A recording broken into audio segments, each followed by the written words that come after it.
to Mr Farage on behalf of Independents and Democracy for 2 minutes. President, what a funny old European Union it is, isn't it? Last Saturday afternoon, after a jolly good lunch at the Elysee, the European leaders stood on the steps and they talked with fairly weak smiles about solidarity. The smiles were weak, of course, because President Sarkozy's US-style bailout plan had already collapsed into the dust. But nonetheless, united we stand is what was said. And yet, with almost comic hypocrisy, the German Chancellor decided that German interests come first and European interests come second, and she acted. And perhaps for the first time in years, she got loud applause from her own electorate. Of course, it was the Irish that started this trend the week before by going their own way, and my admiration for Ireland, I have to say, grows by the day.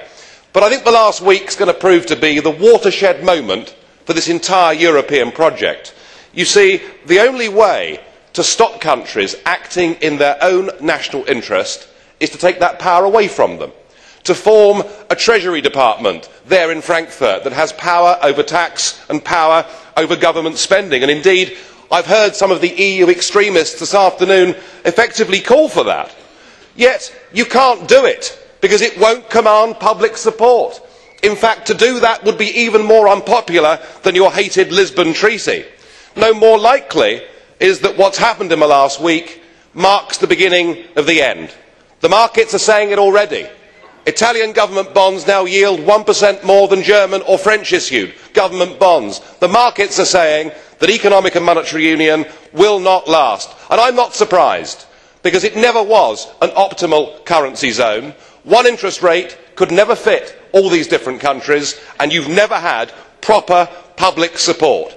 But it must be one thing or the other. It's either a full EU state that controls everything, or it is disintegration and back to national control. The credit crunch is hitting and hurting all of us, but I see a speck of light at the end of a tunnel. I see a dividend, possibly the beginning of the end of this whole mad and unwanted project. Thank you.